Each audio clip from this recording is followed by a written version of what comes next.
Woo! You better buckle your britches, goddammit! It's a roller coaster called love. I'm betwixt your legs. I don't care. I'm doing whatever I want to. Okay, maybe I'm not, but I'm definitely moonwalking. I'm also moon talking. That's right. In the vacuum of space, you can still hear me yelling. You can't take it no more. Guess who's with me? Skeletor. Yes, I am. This is Castle Grayskull. My fingers in your pee hole. We're back. Yes. We are all up in it. In the pee hole. We are all up in it like an understimulated clitoris in the hood. Dun dun dun. Camera's on. We're back. We're back. I'll be over in 1 second. We're on air. I turned on the sign. All right, now we're on air for real. It's us. Now it's official. Yes, we are official. It's your boy Chris over here. One more time for you this Tuesday night. Helltown Radio is back. We're here with special guests, an amazing, the illustrious, the elusive sometimes, the amazing Ian Rushing, a man of many talents. One of my personal heroes. I think that Ian's here strictly because he loves the affirmation party that is hanging out with me, man. I'm always dumbfounded by this guy. Ian is the owner, one of the owners of Hops and Honey Meadery in town here in Front Royal on Main Street. He is also one of the owners of Toy Box Studios, a multimedia company. And I mean, and then you have your banquet center coming up too. Is that separate? Is that a separate entity, or is that okay? That's a whole separate business. And then of course the restaurant. Not that I do much there, but well, also he's also husband to another amazing human being. She's more famous than I am. I'm pretty sure. I think you guys are about equal. I think it's about equal at this point in time. When the lady at McDonald's goes, "Oh, your wife owns that restaurant," then she's more famous than I am. All right. Well, duly noted. We'll be booking Carrie hopefully sooner than later. Man, that's awesome. Yeah, Carrie Rushing over at Vault and Cellar Restaurant in Middletown. Vault and Cellar, good for all. How many bourbons they carry now? Is it over 300? Oh, I've lost count. I'm not sure, but yeah, that sounds like a reasonable estimation. Aren't they making their own blended bourbon? No, it's called an infinity bottle. Ooh, what's this? What is an infinity bottle? So basically, they're taking the last half ounce of a bunch of very exclusive bottles and just combining them into one. Oh, dope, man! I've always wanted to do that, but I couldn't think of a classy way to call it. Oh yeah, infinity bottle. Infinity bottle. Infinity. So infinity. Theoretically, you just keep adding, an ounce of this, an ounce of that as you go. It's infinity, dude. All right. I wonder what. All right, now I got to go look into it. I can't say I wonder what that's going to taste like. I could make that happen. I have one that I made at home with my own bourbon, and it's special. It's pretty good. Yeah. Damn. You are quite the bourbon enthusiast as well. What are you drinking on right now, sir? Just a little E.H. Taylor single barrel. Yeah, just a little. I drank Evan Williams Special Reserve once. Yo. I boofed it once. Rubbed it on my butt gums. Yum. Oh, that'd be fucking terrible. Yeah, I mean, I know. I saw a video the other day. Somebody got arrested for taking tequila shots in a bar on their butt. No, it wasn't tequila shots. It was a couple, and the guy literally,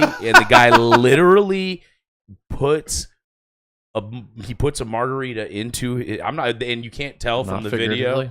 No, not figurative. He literally puts a margarita into one of his girlfriend or wife bends over. They got arrested for this, by the way, and bends over.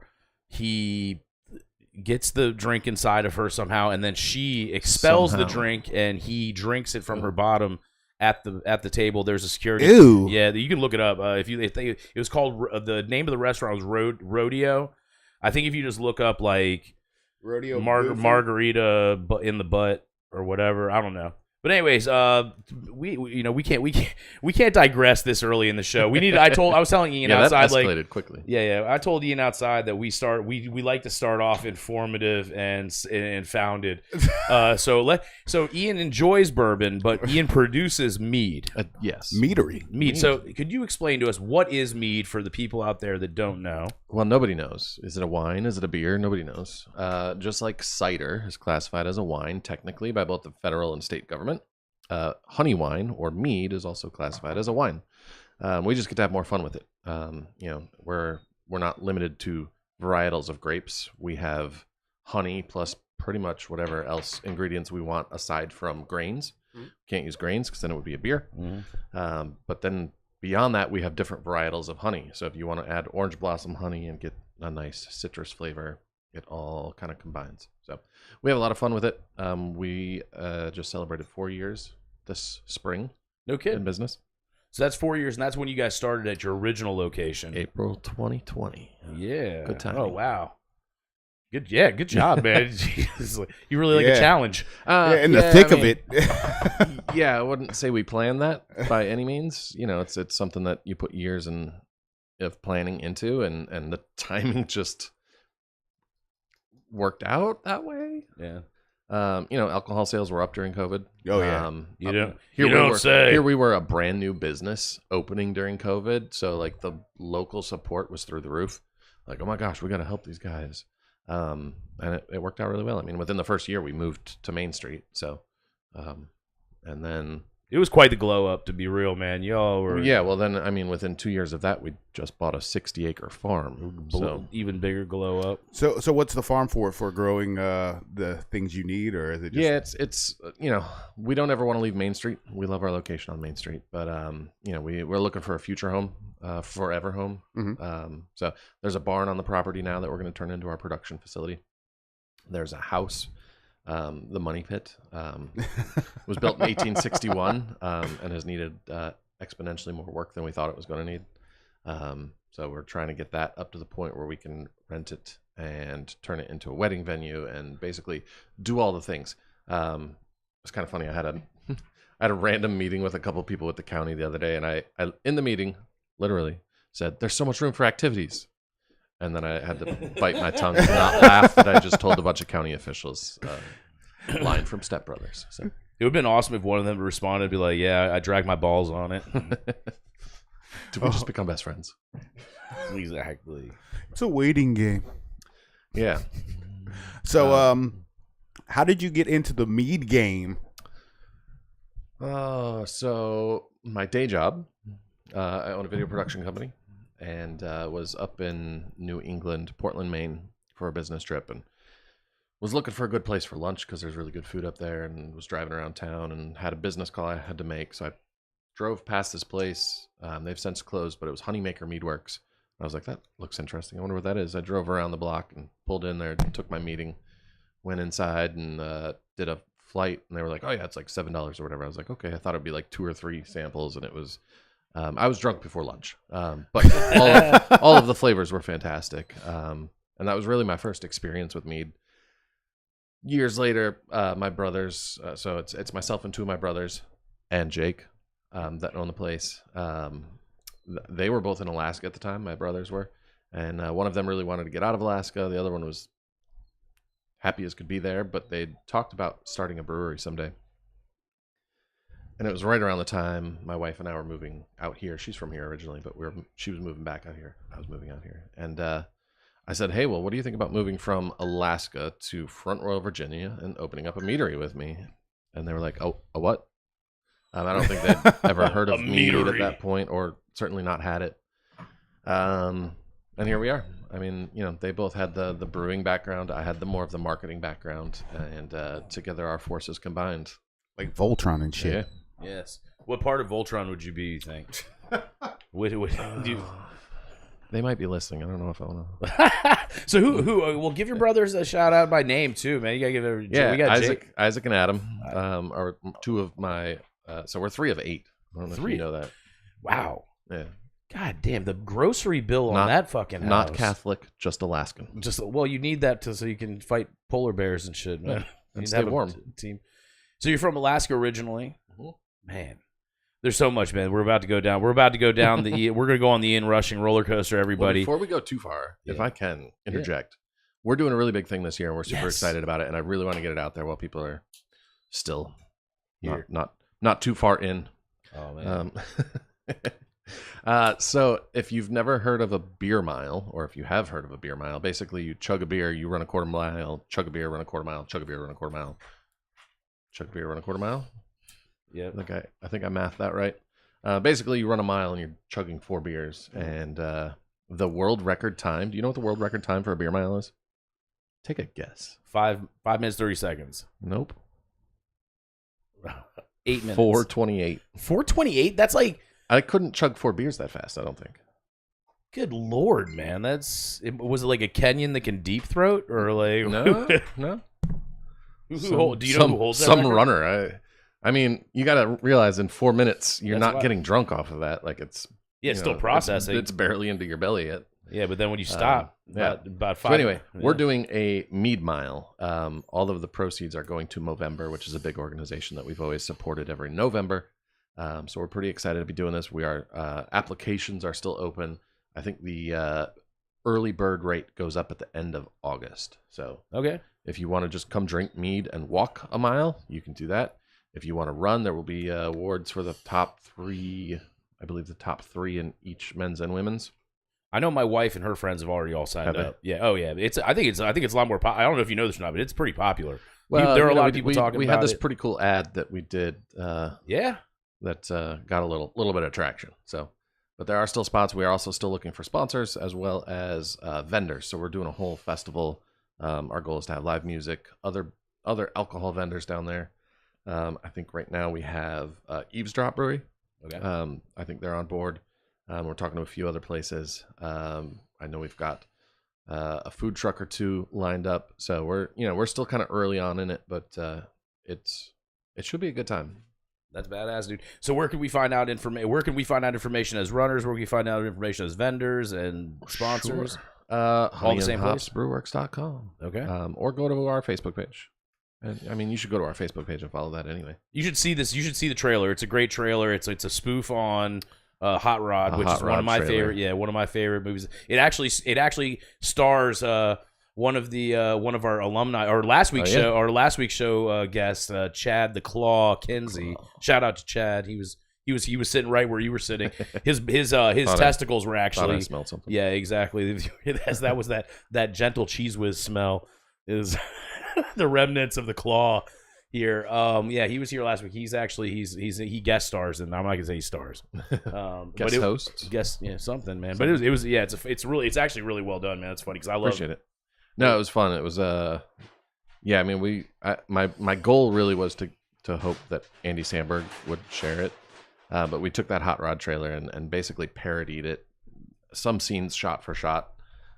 Almost line for line, obviously parodied. We changed the meaning to mead, but it was a lot of fun, been pretty well received. Yeah, it looks like fun. It sounds like fun. I might even try it. I'm gonna try to go for the world record for the slowest. That's fine. 2 days later, we have a walking heat, which will be the fourth heat. So you don't have. I might show up on rollerblades. That I don't know if we'll be allowed. Oh man. Obviously, strictly regulated. That's amazing. So yeah, Mead Mile. You can find that at Honey and Hops, honeyandhops.com. Honey and Hops Brewworks. Brewworks.com. Okay. Yeah, dude, that's rad. So your family's from Alaska originally. Is it or from Michigan? Actually, Michigan. Yeah. All right. So Michigan to born, Alaska to was born Virginia. right here. Points at finger, hand with finger. Very cool. Very cool. This is fun. So Alaskan activities. So you know how to you go fishing a lot. You do any sport fishing out there? You halibut? I did a little bit of fishing, but not a lot. But I mean, people ask me all the time, like, "Whoa, what's it like growing up in Alaska?" And I'm like, it's really not that different than here. I mean, here, if you have a dog, you have a dog house out back.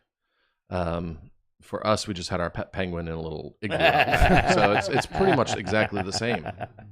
That's awesome, dude. Yeah, moose also. Yeah. People always think they're like the size of a deer, and I'm like, no, it's like a big horse. Yeah, it's like the size with antlers. Yeah, they're scary. Like you hit that with a small car, and it's just coming through your window, and not good. Yeah. I've actually, Delutri has a terrible story about him and his son. And they hit a bull elk, which is essentially the size of a moose, and it went through their car. It was a terrible story.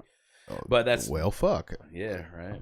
Yeah, like I've hit a deer in a Corolla, And the only thing I found is the deer died because I was going like 70. But I discovered that a Corolla at 70 can hit a deer going, full bore into your car. Doesn't stop the Corolla. The Corolla might be the best vehicle ever made. Yeah. The airbags didn't even pop out. Iron Corolla. Man. So always get your kids Corollas. So what do you do professionally, my friend? I mean, aside from the meadery, we do that. That's one of his professions. So just to be clear, this is a gentleman who I feel he bends space and time and has like approximately 38 hours in a day to be able to accomplish the things he does. But you have the meadery. You also have Toy Box Studios. Yep. Yeah. I was able to clone myself, and so I just kind of divide up both businesses. Now, I'm relatively hands-off at Honey and Hops. I mean, like I said, I do a lot of the marketing with the video and photo background. So my day job, Toy Box Studios, we're actually celebrating 15 years this month. We've been in business. We're Emmy nominated. I mean, we've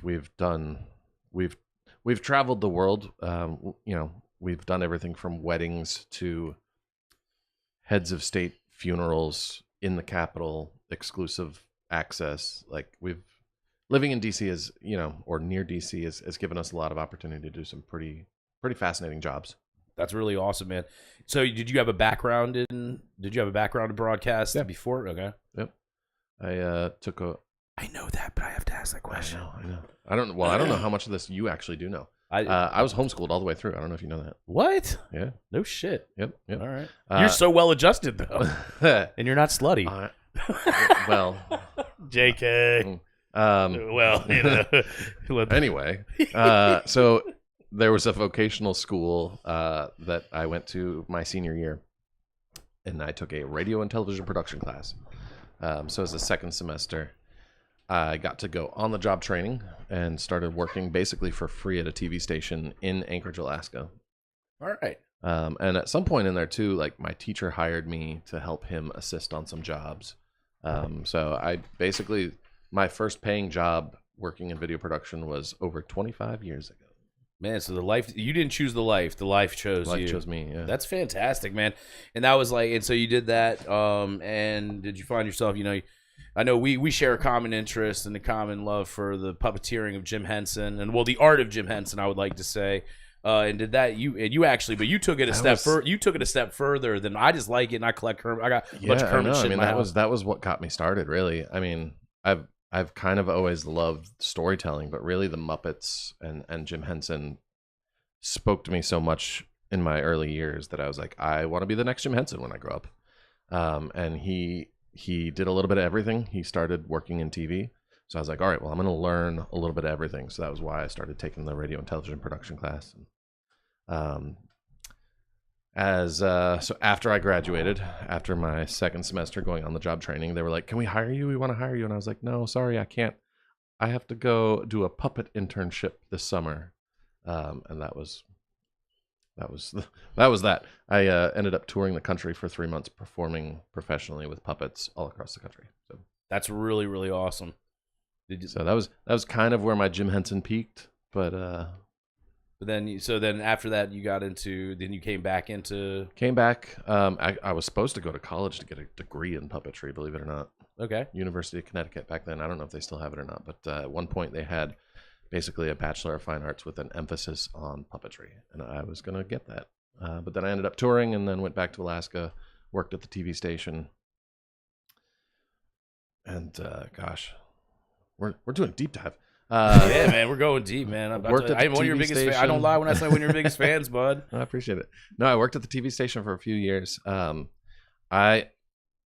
this is kind of one of the things, and this is going to sound bad, but one of the things I kind of love about out here is like, I've always enjoyed being a big fish in a small pond. And I don't say that like to be braggadocious by any means, but like, bro, you're like 7 feet tall. Well, only 6.5. I'm average height. Yeah, right. For the NBA. For the Orcs. So I mean, you know, there's only so much news happening in Anchorage, Alaska. Obviously, operates like a bigger market than it was, but you know, when you start winning first and third place in the same category for press awards, like not a lot of room beyond that to grow. So, ended up moving to DC. just kind of sending out resumes across the country, and ended up to DC. Just kind of. Whoa, that was I weird. didn't know who was talking. I thought I was like, George, that's a great Ian impression. Wow, dude, you picked up on that fast as That's fuck, not my dude. voice. Basically moved from market 156 to a top 10 market, which is kind of unheard of, but worked for many years. Then the economy crashed in 2008, so I decided to cash out my 401k after I got laid off twice in 2 months. Fuck. And haven't looked back. I mean, like I said, that's 15 years ago. Yeah, now we're here. Now here we are, the growing metropolis, Front Royal. Actually, it's not growing metropolis. I think the cool thing about Front Royal right now is that there's like there's almost a renaissance or whatever you want to call it, a genesis, a something where we have like a lot of cool artisans that are really being able to display their stuff and have music and mead and beer and wine and barbecue and suplexes. Dude, yes, suplexes. Hey man, shout out to the Front Royal Wrestling Federation. Yeah, I mean it's really cool. So I feel you on that. So you got the banquet center coming up. We got the toy box. I mean, what else do you, I mean, you have two beautiful children. Yeah, I don't know how that happened either. I mean, well, it's because you got it just happens. Yeah, it takes two. I know how it happened. I don't understand how they're great, man. Your kids are fun. How I ended up with such good, cute kids. I don't know, but I'll take them. They're hilarious too. Oh yeah, they got a great. Benji's actually probably more famous than either of us. Yes. We used to go out for. I took some friends out for brunch one time, and somebody walks in and they're like, "Hi, Benji," and he's like, and my friends were like, "Who? What? how was your?" He was like 1 at the time. They're like, "How was your 1-year-old famous?" He's got a lot of pizzazz. Kid. He's kind of like the unofficial mayor of really the whole valley, I think. But. Okay. Dude, run him. He'll do better than anything we got going on now. And you also have like a farm at home. Yeah, just a small farm. Rabbits, geese, quail, chickens. You say geese? Just one goose. Is it a forest goose? A forest goose? Yeah, they're the most vicious and gangster of all geese. No. All right, good. Yeah, good. These were a topic of discussion amongst. Actually, with the Sneaky Snakes, who we'll be playing this Thursday night at the Catamount Lounge starting at 8 p.m. We have Honky Tonk Night. That's my Catamount Lounge plug for right now. Honk Tonk Night. Honk Tonk Night. I didn't know. I didn't see the event schedule. It just came on. I think she just posted it. But it's always the first Thursday. So I think Thursday is the first. So we'll be honking and tonking. It'll be a good time. But so what do you guys do? Is it bingo night that night? Is that bingo night over at the meadery, or when do you guys do bingo? Music bingo is actually music bingo right now. It's right now. Right now. All right, wrap me out. So if you're listening to this and playing music bingo, you are hitting the you're getting Ian squared. Whole lot of music bingo. What's music bingo like? What's that? How do you do that? Do you play like music? I do a lot of the marketing for us. Oh, you don't actually. You're not there. All right, cool. I'm curious. It's cool because it's interactive, but it's not like it doesn't take all your focus. Like you can still just hang out with your friends and you're like, oh, this song, and stamp your bingo card. All right. And they play like I believe again. I've never ever actually gotten to be there during music bingo, but they play like 30-second clips of each song, and then there's downtime in between each one, and the winners win cool things. Right on. What is the coolest thing you can win? Probably alcohol. That's pretty fucking cool. I don't know. I'm not actually sure. Wrong person to ask on music bingo.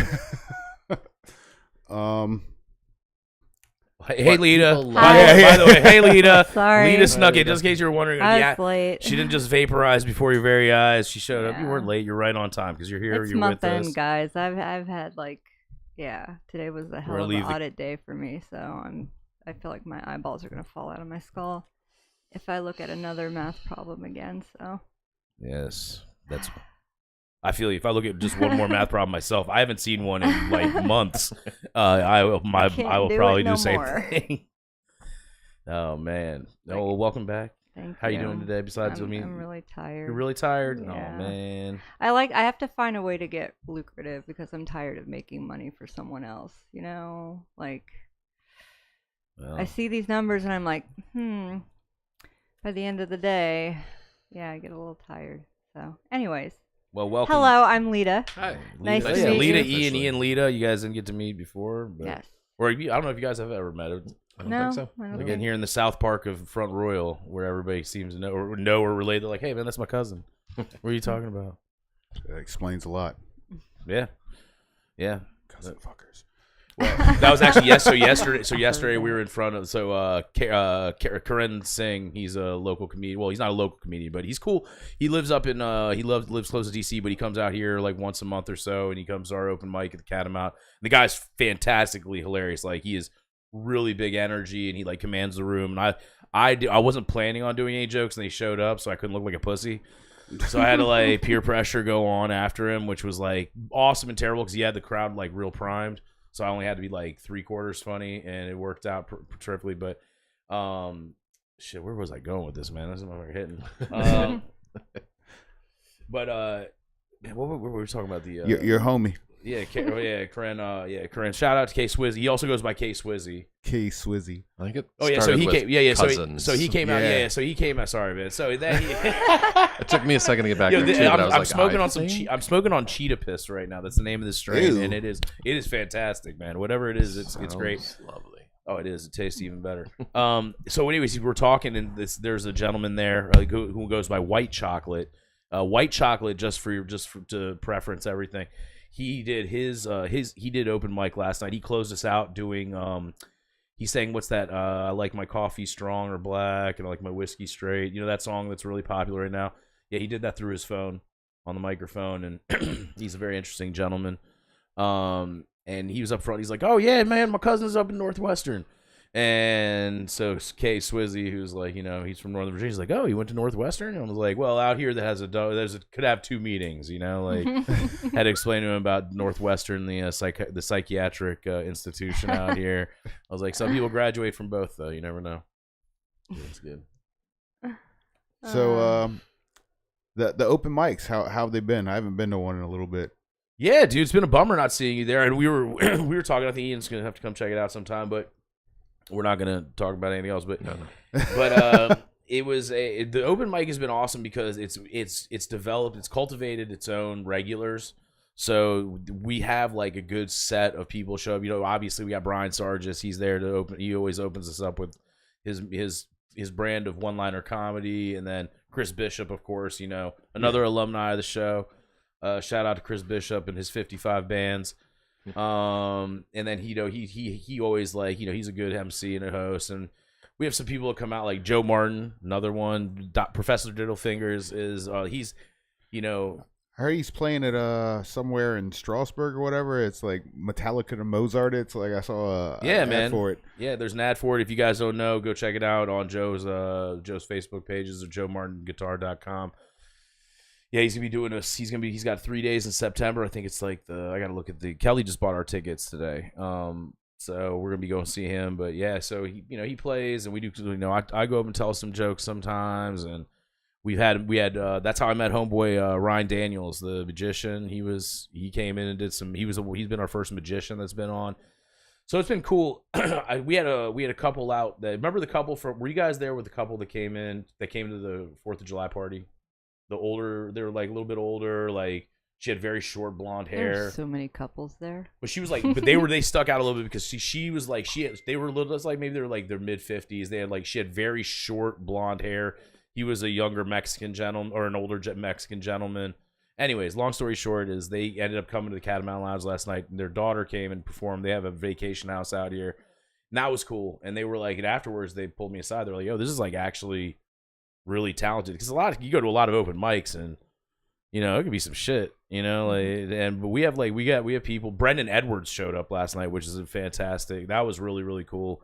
That was a really, really nice surprise. He played a few songs, and I love Brendan Edwards. I don't know if you guys are familiar with him or not, but if you want to listen to some tug at your heartstrings, emotionally invoking music, this gentleman plays. He's 25 years old, but man, this guy writes like he's lived 4 lives, man. Like his songwriting is fantastic. So if you're into some good country music, man, that guy right there, Brendan Edwards, is an awesome dude and awesome musician. He showed up. So, Whatever happened to the guys that were doing the accordion? Yeah. The I was so like enamored by them. Like the cock I was, like, teases. They came, That's what they they're played called. one song, and they left. And that's why I Is that call what them the you- cock teases. It was fantastic. They were so Like, awesome. I've never heard a live cover of Frank Sinatra before, so that's what impressed me. I'm like, oh, they know that kind of music. Oh. Yeah, they have that. And on the accordion too. So yeah, that's double points for me. Excuse me. Last week we actually had this group of kids show up. They couldn't have been more than 17 years old. Like literally, they came in. It was the High School Musical, is what I called them.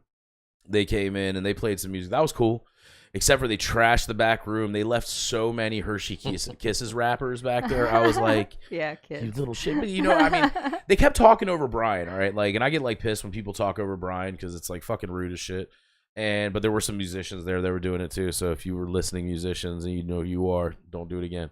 But they were talking over this, like, man, but they came out. That was cool. They were really talented. I mean, they sounded really good. Those kids have a big future ahead of them.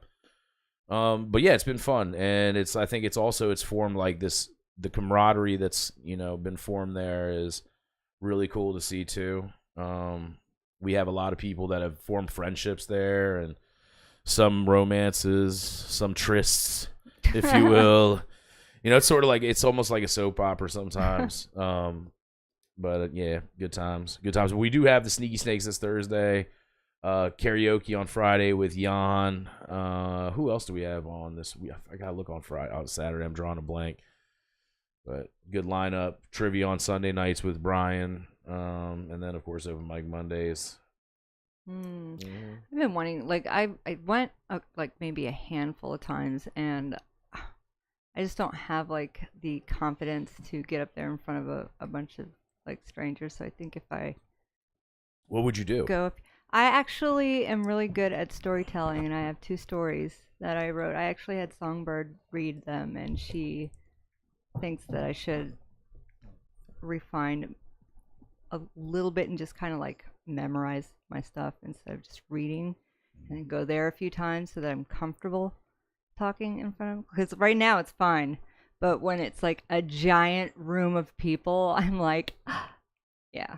How about just a room of giant people? Is that the same or maybe different? if there's only 2 giant peoples, I'd be okay. But yeah, so she seems to think that they're good, and I'd really like to try it out one day. Well, of course they're good. You wrote them. Yeah. Duh. Duh. No, they're good. They're good. One's pretty funny and poignant, and the other one's a little sad, but it's a good story. So, maybe in the next few weeks. Ian, have you done any original motion pictures, short films, anything like that around here or there or anywhere? No. Man, see, that'd be great. For me, it's I never have time to do passion projects. Like I have to do stuff that makes money, and then the worst habit I have is when I find something that's a passion project, I turn it into a moneymaker, and it's terrible. No, I take that back a little bit.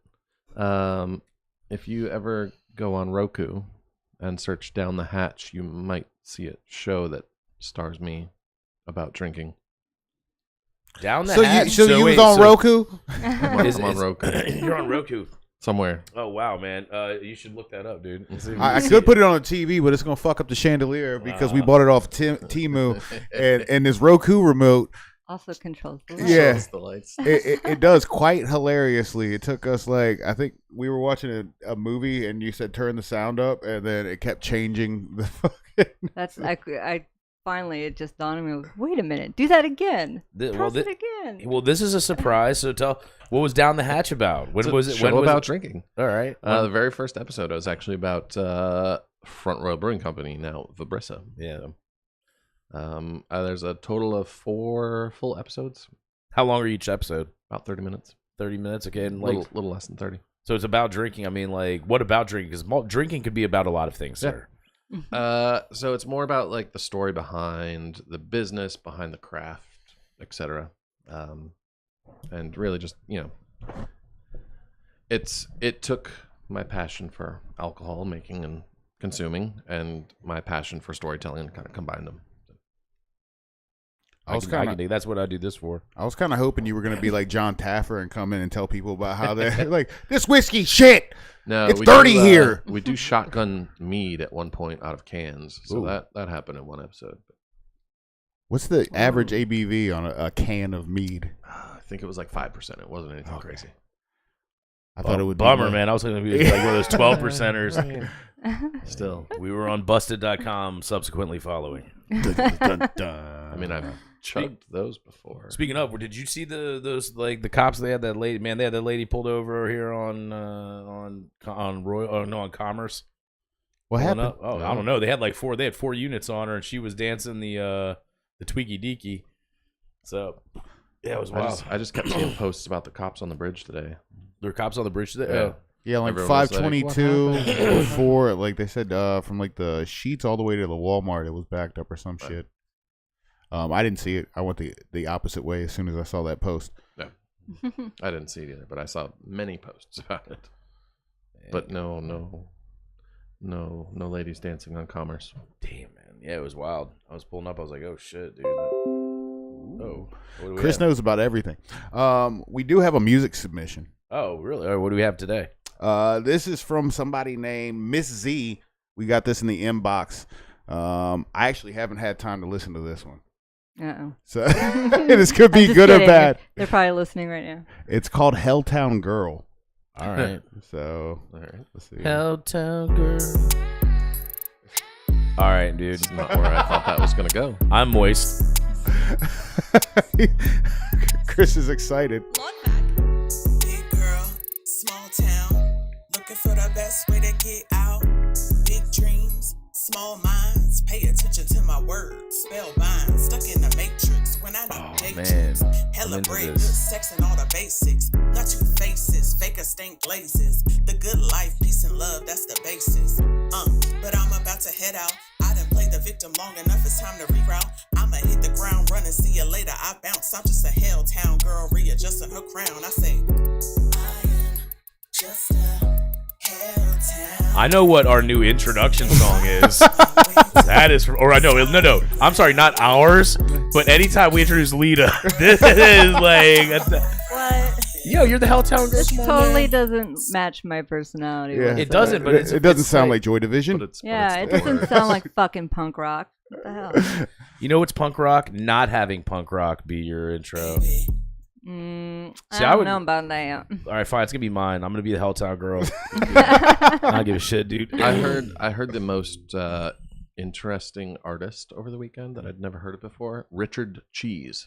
Oh yeah. You don't yeah. know about Dick Cheese? I just learned about him this Richard weekend. Cheese and Lounge Against the Machine. Yep. Yep. Yeah, man. Listened to covers all the way back from Richmond on Saturday. Dude, his WAP is amazing. I'm a big fan of that. What are other good ones he's done? I mean, Me So Horny. Well, I mean, the first time I ever heard him was in that the remake of Dawn of the Dead. I think he did the Disturbed or some shit. Yeah. He does. Oh, okay, that guy. Yeah. I fucking love that song too. Richard Cheese is amazing. He had to retire for a while. He had like those what do they call it, like the larynx spurs or whatever. And I then- know he used to sell all kinds of CDs at Interpunk. We would go through like 30 boxes of his stuff. I don't know if we were one of the few people Man, I that thought sold I was, it back I then. thought I was gonna tell you guys something cool too, and Oh man, turns out I'm just very, very late to the party. Oh no. Dude. He's pretty like He's people have heard him because they play his stuff in movies or on commercials, but like I doubt a tenth of the human population has heard his actual CD or like more than one song. man, I stumbled upon Richard Cheese because I was back in the day when you had the newspaper section, and you and you'd look and see what was playing at the 9:30 club. One time I saw it and it said Richard Cheese, and I was like, Dick Cheese. I was like, that's fucking hilarious. And then I like ended up, and it was at the advent of the internet, so I was like, oh, I can Google this name, and then you find out about Lounge Against the Machine, which is awesome. He has, I forget the name of the Appetite for Destruction parody album he has. That's also awesome. He does Wet Ass Pussy, which is a great, My back is also a pretty great Yeah. cover. I thought it was just like a one-off song that they did specifically for that movie, so don't feel so bad. I'm kind of Oh like man, what's the in the dark too. Sickness. The mystical joint. What is it? Watch Yourself. That shit. Watch yourself. He's like, I came in with my dick in my hand. Oh Lord. Oh yeah. The second one on here is WAP. Now we have to hit it. Now we gotta listen. WAP, WAP, WAP, WAP, WAP. You know, I've actually never heard the original song. What? I'm not even. You have. You just don't know. I'm it. not. I'm You know what? serious. I've not heard the original song. On purpose, you mean? That's what I feel though about a lot of songs. But then when I hear one, people like they'll talk about. There we go. Hold up. There's some whores in the house. There's some whores in the house. Shout out Richard I Cheese. said certified freak. Hopefully this doesn't get us taken down. 7 days a week.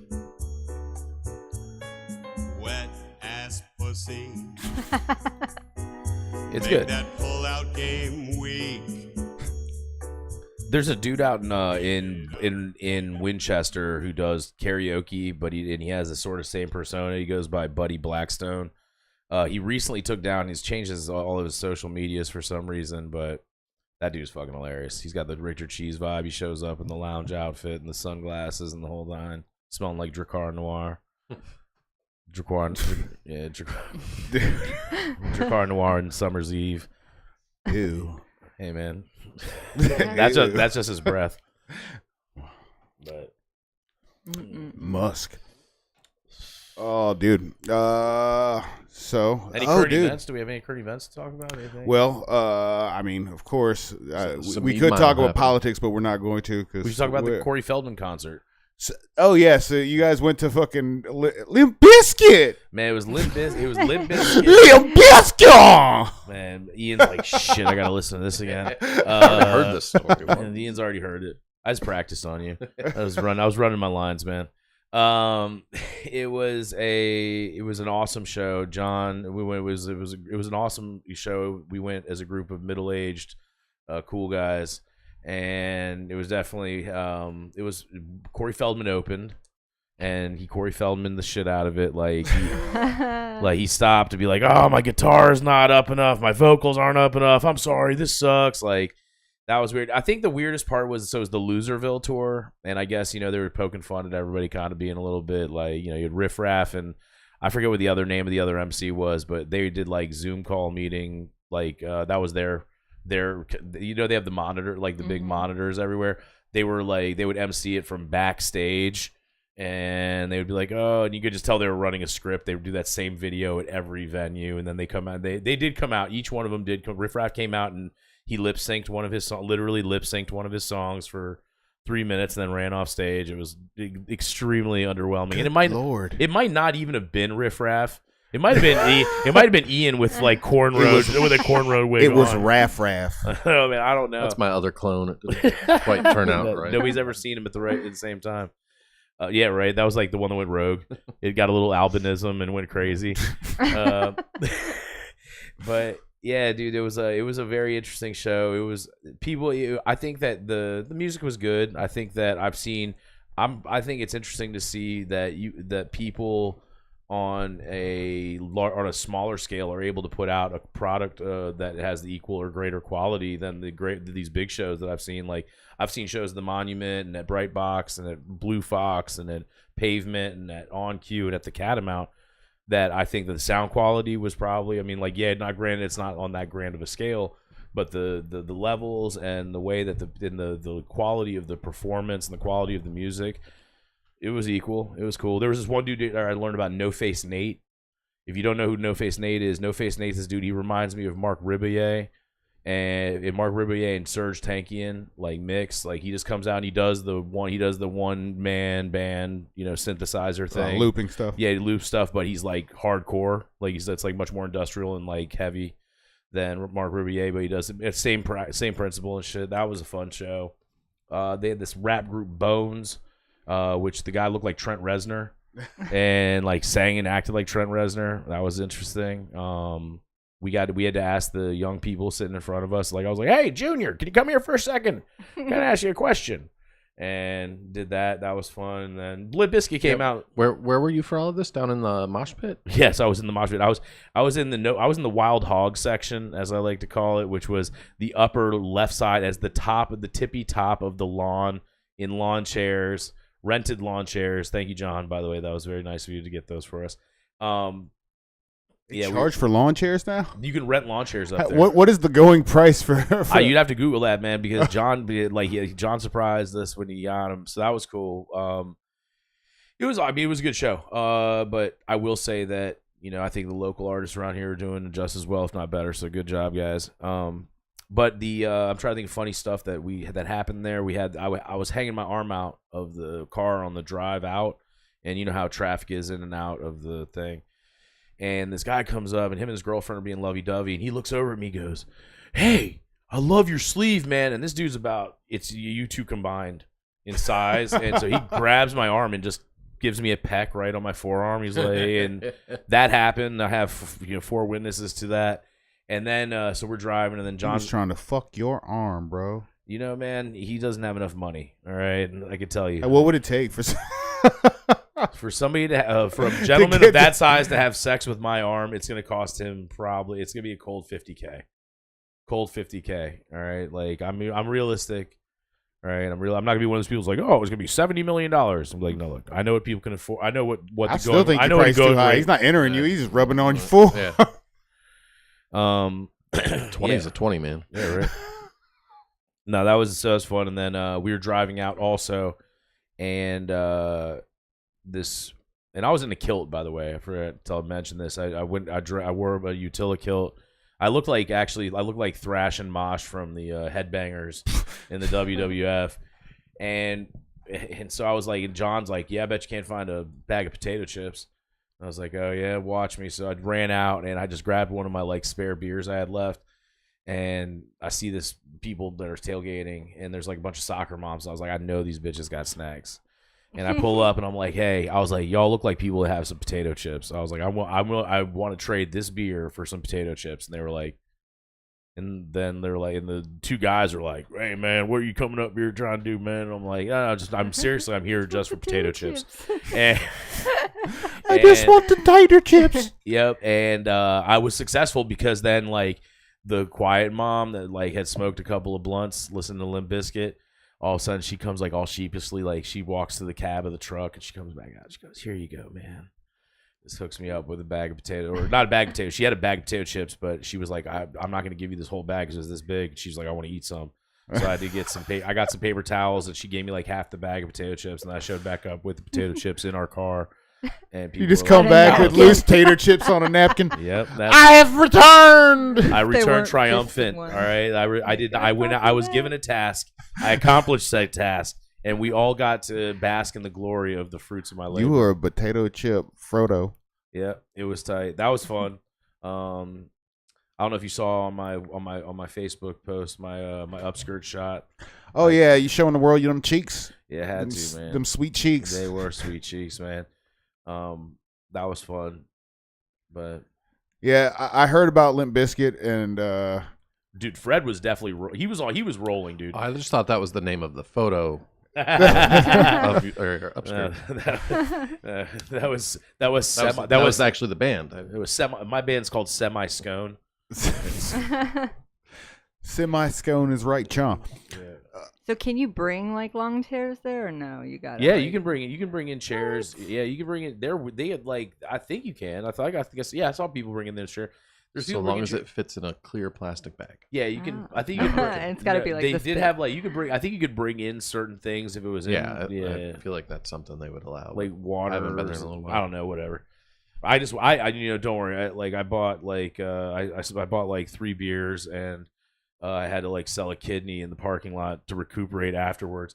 So this is the going prices for drinks at Jiffy Lube right now. If you want, and it's refillable, but it's a quote unquote cocktail shaker full, and it's probably about 20 ounces.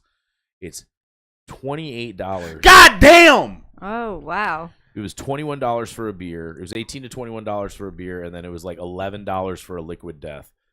It was fantastic. I was like, this. Like, how the fuck is that going to be sustainable going forward? It's That's not. right. So Guess I worked. who's bringing their titty flask? I worked there for like probably like 10 years, like when I was in high school and a little bit afterwards. Beer on average there, even for like really like if you got like Guinness or Amstel or something, it was like $12 to $15, and it was like a 20 ounce.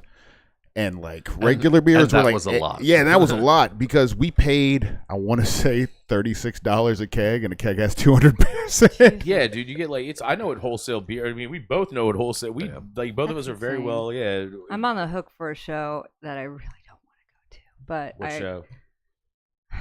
it's Leonard Skinner and ZZ Top. That would be so much fucking fun. I mean, yeah, in terms of like people watching live, it's just like I like maybe a few songs from ZZ Top, but How are they still alive? I don't know. One of them one is isn't. not. Yes, one is not. Their new bass player plays like a 12-string bass. This motherfucker, and he probably no, it's own- not 12. It's like 24. Or Yeah, it's some some shit. ridiculous shit. It's like It's got, like- every. that fucking wide bass neck. Yeah. And like he only plays 4 strings on it. He doesn't even use the rest of it. It's just like showing off. But For looks. Dude, I would go to a Leonard Skinner concert and just sit there, and I would scream for Freebird the whole time that that ZZ Top was on. Freebird! Freebird, and then wait till Leonard Skinner gets on, just be like, "Well dressed man, well dressed man." This ain't Eliminator. But I'd probably get my ass kicked. Just to be Oh, real, yeah, there'd you be would. some dude be like, you know what, man, I had enough of this fucking. I married my cousin to this song. You ain't gonna disrespect it. I had enough of this Oh, this Jesus. boy. I'm really upset that it's so expensive. I don't want to like be broke after like going to a I will shitty tell concert. you that. Dude, no, so it was funny. Oh, just get like a flask. Other, Yeah, that's what I said. Guess who's bringing their titty flask? Well- you have one? Yes, I do. I have like a plastic one. so I wore like so It's I like saw, a little, so they can't, and it's squishy, so it feels like you'll a be boob. fine. You'll be It's fine. like a boob feeling thing. So when they you'll- pat me down, Dude, you'll be just fine. They actually said they'll never know. They TSA pulled me out of line. I had to go through the secondary security. When they saw me, they were like, "This motherfucker." And so, like, when I pulled up, and the guy was definitely he came from a place in the world where homosexuality is definitely frowned upon. So he's sitting there. He looks at me, and he sees What's who you doing? He looks at Barney Rubble in drag, and he's like, "Oh Jesus!" And I'm like, "Hey." And he just like looks bad, and John, everybody This else, guy got head tattoos and a skirt. they're all watching. Yeah, everybody's watching. They're fucking cracking up because like he's like, "All right, well, what do you have in your pockets?" I was like, "Why don't you reach in and find out?" And then so then when he went to go do the wand on me, I definitely like pushed out on him, and it was the funniest shit ever. This motherfucker was like, "God damn it!" He's like, "I really hate everything about my life right now." But I'm gonna tell you, man, like that's just, and that should go for everybody that is listening to this. Like, make the people that are, if they're gonna fucking single you out and try to humiliate you, you fucking power bottom that shit back in their face, man. Like, that's what I told that motherfucker. I was like, yo, I push back. I told him that too. I was like, hey, don't worry, I just push back a little. And he was like, oh my god. He's like, he's gonna give me the gay. He's gonna give me the gay. I should have never taken this job. Why does this metal detector smell like this now?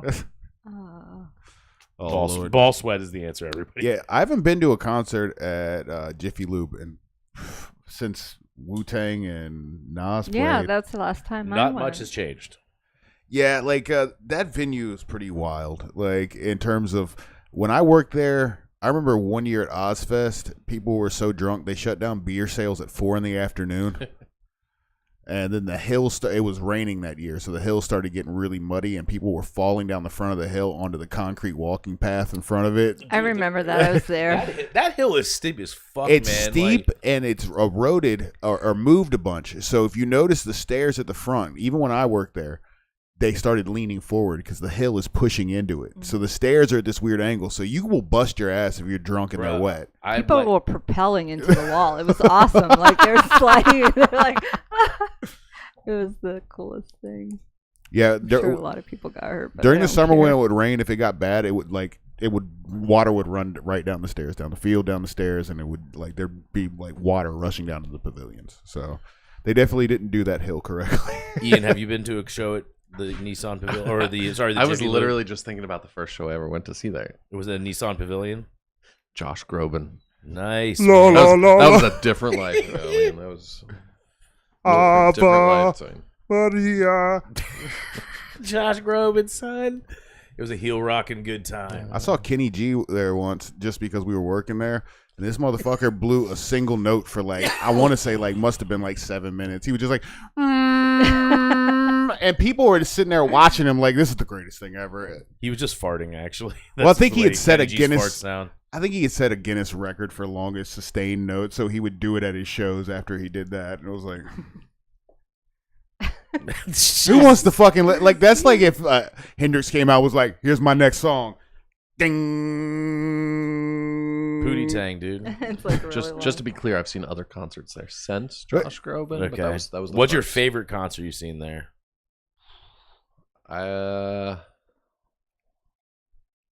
Gosh, I haven't been there in a long time. I went, I think it was last year or the year before, and saw Godsmack, Five Finger Death Punch, and The Who, which is like a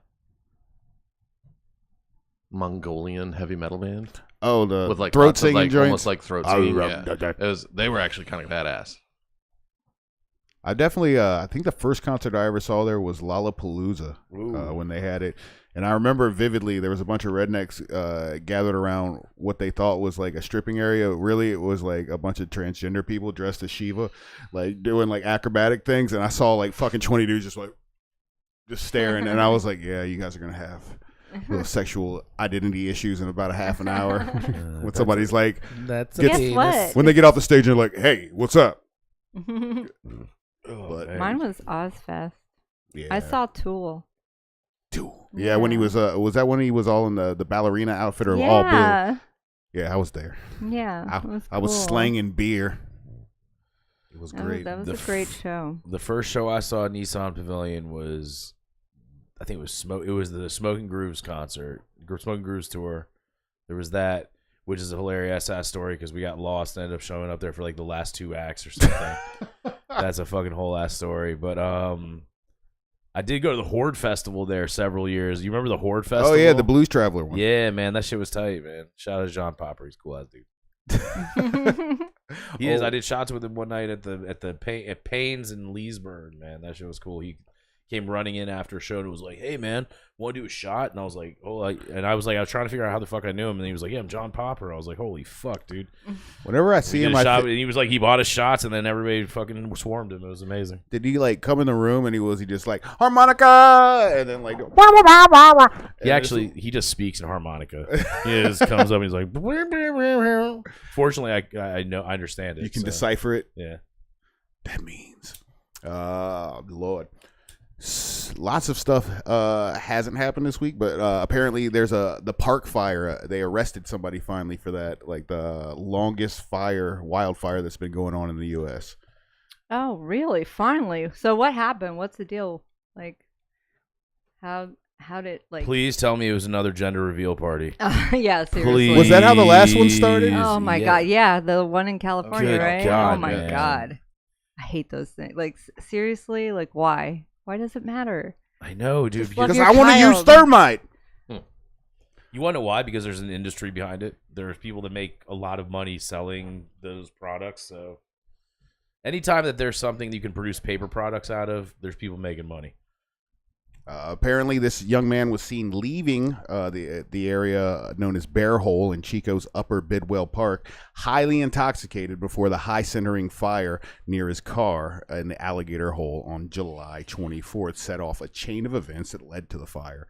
Apparently, this dude just got drunk in the woods and set a fucking fire. What? Heavily. Just set a fire. Like fuck this place. I'm setting a fire right here. You made Smokey the Bear very sad. Or maybe he just wanted like s'mores because he was really hungry because he was drinking. His You know, name like- is Ronnie Dean Stout, the second, 42, of Chico, California. He did not. He enter- has a mustache and a receding hairline for sure. They don't show his face, but he's definitely got a crew cut and a beard. He wears High and 3/4 tight. length shirts and like smokes Pall Malls.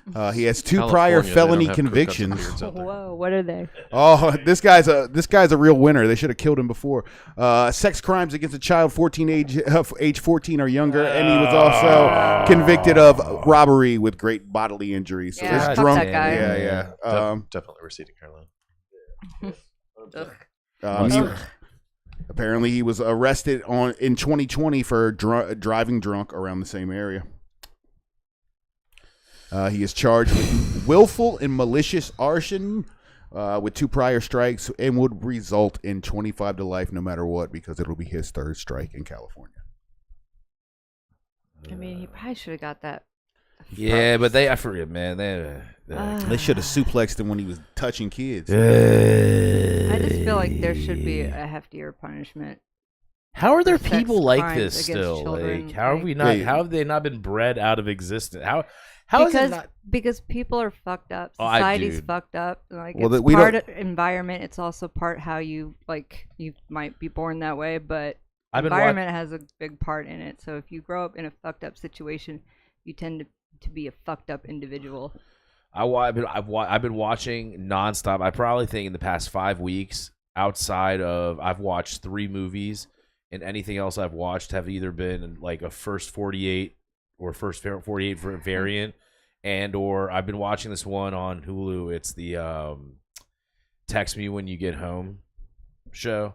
I don't know if you've seen it or not, but it's like one of those true. It's a true crime show, but like basically, it's the cool part. It's like an underlying way of like talking about system, like where the system has failed and how that's led to the point of those murders happening, and then the resolution on it usually being some sort of legislation that gets passed or some sort of movement that happens as a result. So it's a cool show to watch. It's pretty fun for murder, as long as you're not those people or the families of those people. And shout out to those people for being cool enough to put their story on TV for everybody and being that strong. But it's a so that's all I've been watching. So You're slowly coming. You're to the in dark side. Lita's wheelhouse You're of horror. Slowly I do this- coming to the dark side. I'm so proud of you, Bubala. I want to make sure that when we're talking about this type of stuff, I have something to offer. You know, I just want to sit here like, a eunuch and be like, oh. Speaking of like horrific true stories, I do have a top 10 list. And this week it's on horror movies that are actually based on true stories. So we're just going to segue into that since we're talking about it. Yep. I have a really good list. Obviously, this isn't like everybody's list, but this is my top 10. So, what are you doing over there? All right, am I getting like intro music? Yeah, you're gonna get synth music. Oh, okay. All right. So, top 10 movies that are based on true stories. Some of them you'd be kind of surprised. Number 10 is Compliance. I think you guys have heard of that before, right?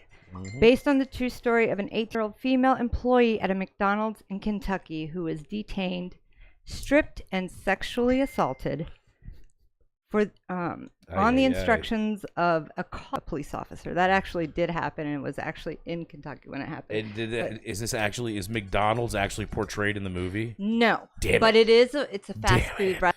So this really did happen. There's a lot of shit going on. Like that poor guy ended up like getting a little bit of time because like how are you going to listen to somebody on a phone? Like you would think you'd be like, wait a minute. Yeah, this doesn't I've seem seen. right. I watched this. I've watched. What's the other documentary about that? There's another documentary that Netflix did on that same thing. Yeah, the same exact thing. But the movie is called Compliance, and I think you can check it out on AMC Plus right now. So the next one, number 9, is The Clove Hitch Killer. The protagonist, Tyler, starts to suspect that his father is a serial killer after discovering a stash of images in their house. The story is inspired by the BTK killer. Obviously, he didn't have like a bunch of pictures, but he was sending fucking emails from his church computer. Yeah, he got caught by basic looking up his IDSN or some shit. Like they were or somebody realized that it was the same font they used for the printout for his churches. Yeah. Basically. Are you familiar with any of these things? The weird murderous stuff we're talking about. I've heard of them. Have you ever had to do any coverage? Have you ever had to do coverage on stuff like this? Oh yeah. Okay. Well, after Lita's to list. We got to talk about that.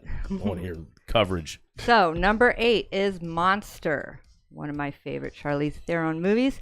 The movie is about Eileen Warnes, a female serial killer who murdered 7 people between 80 and 90.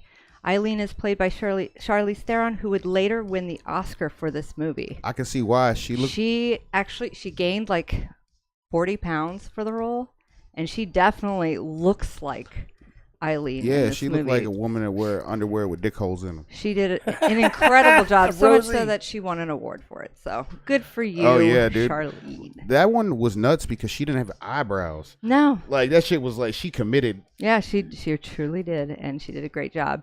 Number 7 is The Girl Next Door. A teen suffers a horrible abuse at the hands of her caretaker, who also encourages neighborhood boys and her children to torture the girl.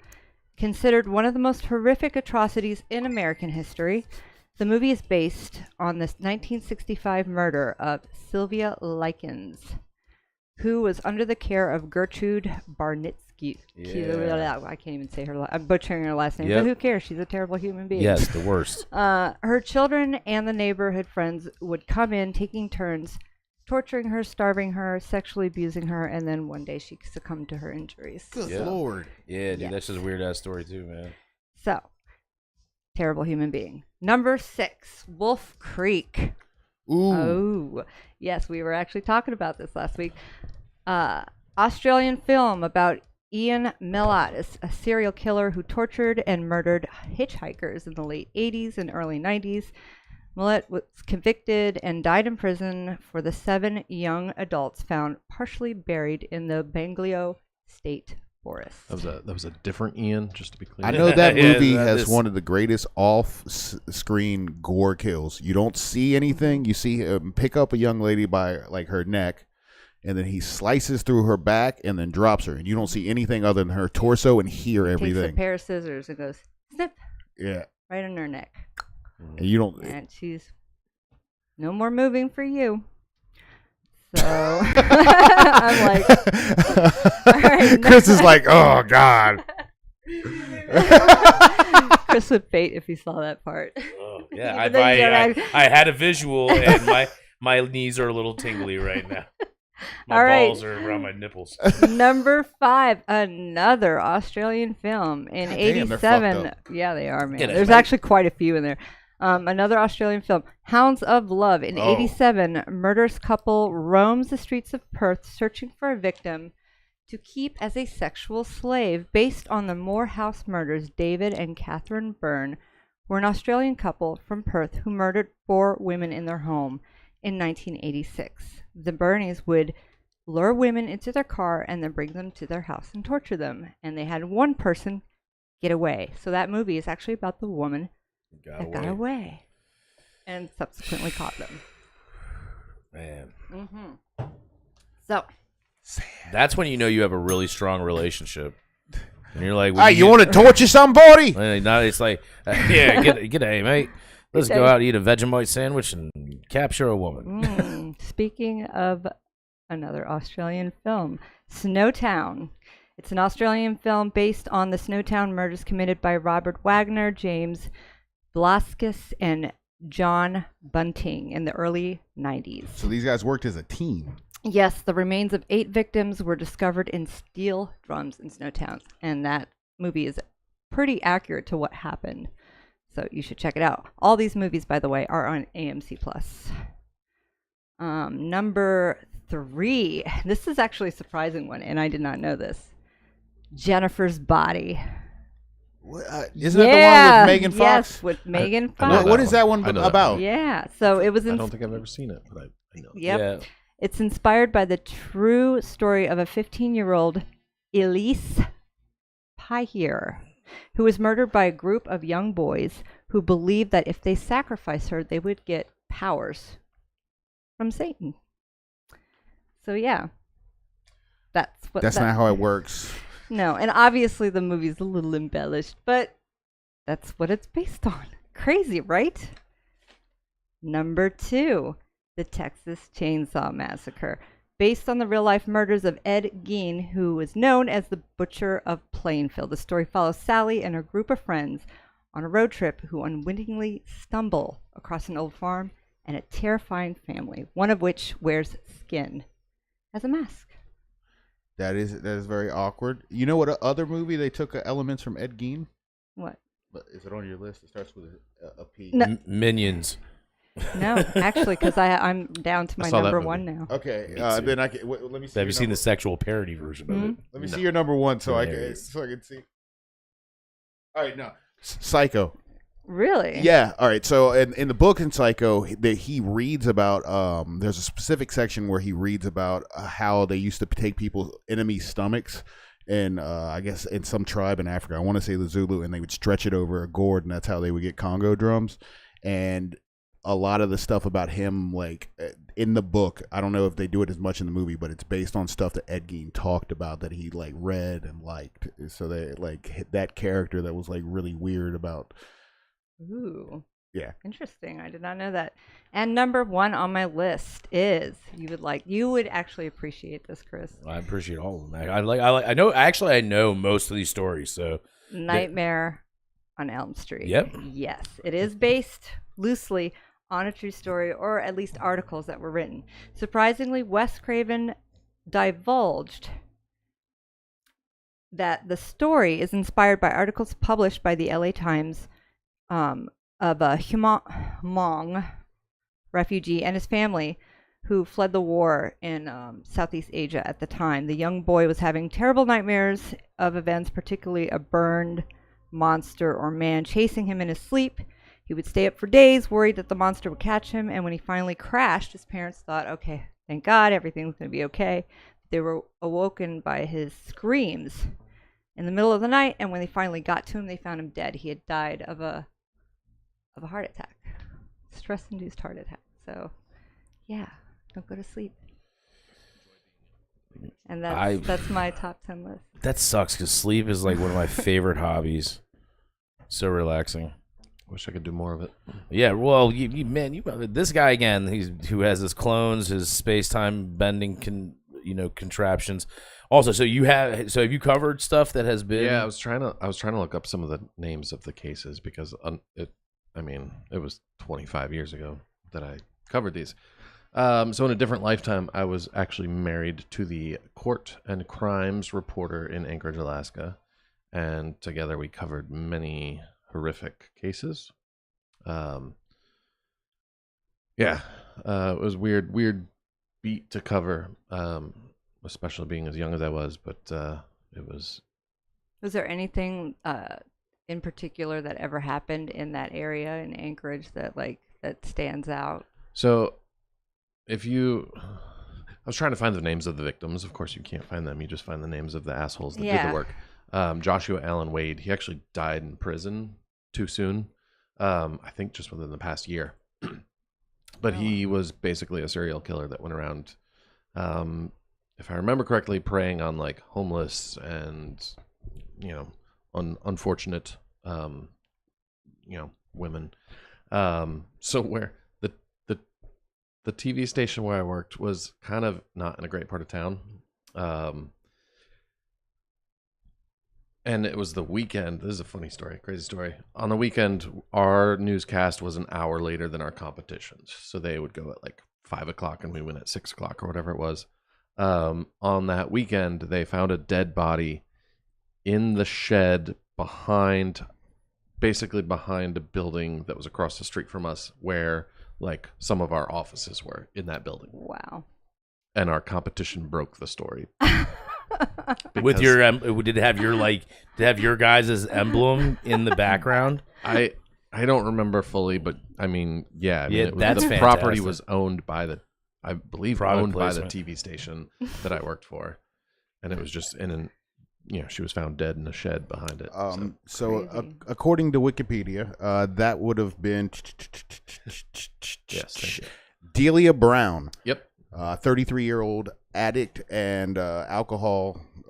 She apparently was seen walking down the street. He dropped off his friends, and he initially attempted to rob her, and he overpowered her and smashed her in the head with a rock. Then he left her half-naked body abandoned in a trash-filled shed. Later showing the body to acquaintances. Yeah, I forgot about that part, but yeah. He was, Damn. he was fucked he was up. not a great dude. Once they finally caught him, he admitted to a bunch of other murders. And again, I don't remember. I mean, this was 25 years ago. I don't remember if there was a second serial killer who was basically like cutting off limbs and throwing them into the bay, and they would like wash up on the shore every now and then. So that was the thing that happened.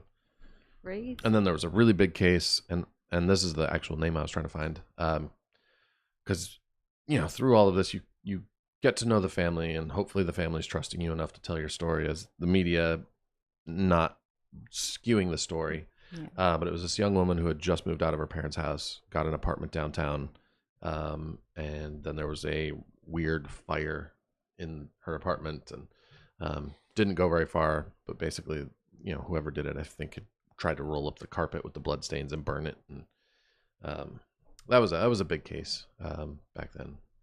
Wow. Yeah, I was listening to Serial Killer on Spotify, and they were talking about this guy who worked at an oil rig, and I guess he got a wild hair up his ass and fucking killed his wife because I guess they were going to divorce, and he fucking strangled his kids, but he put them inside of a sheet first because he didn't want to look at their faces. And then he buried them like at the place he worked, and then thought he would get away with it. In like 2 days, they caught him. But they said they gave him a polygraph, and he knew he was gonna fail. So like he made up some big long story. But it was definitely listening to it, like the whole story. I couldn't figure out for the life of me how he thought like that was gonna turn out any way other than him going to jail. And not having a future. And then he talks about how like when he was going to take the polygraph, he was like realizing it was the last time he was going to have a conversation outside of an institution and all these little things. And then he went in and like basically was like, I did it, like right afterwards. But like I don't the whole time I'm listening to this, and I especially when it's anybody doing anything to kids, I automatically get kind of pissed off. I don't understand that shit, like where you're like, would you rather live in an apartment, have like a relationship with your kids, or would you rather go to jail and you've killed your kids? Like that just like I don't understand the process that goes through your mind before you're like, I got it. Like, yeah, me neither. Like, but this seems to be a big thing, especially with dudes that like kill their wives. They automatically like seem to go like, or they'll do both. I've seen it. Like I've watched so many of those. My favorite part of like the story, any of the stories, is when they get killed in jail. No, well that too. When they pull their like computer and they're like, they were searching for like what right after they killed somebody, look up how to bury a body in my backyard and not get the cops to come. Or they'll do it beforehand, and now there's like premeditation. You fucking moron! Now you're going now you're gonna get fried. They should. One of the shows I watch, it's like Murder 360, and it's like how people are caught through technology. It's every three times a show, and I guess for when they broadcast it on TV, where they break the commercial breaks, like when they come back, it's always the same thing. It'll be one of the cops that's on the show. They usually have 3 cops on the show, and one of the cops being like, everything you do on your phone is monitored heavily. We know everything that goes on from the point that you turn down the volume to the point you turn it up. We can break it down. So every time you're masturbating, we are fucking watching you. He doesn't actually say that, but that's what it translated to for me. But no, I'm just kidding. That's a joke. I know my brother. Pretty much the same. My brother told me a long time ago. He's like, Androids are easy to hack into. He said you could surveil somebody and be sitting beside them in a car and read their phone.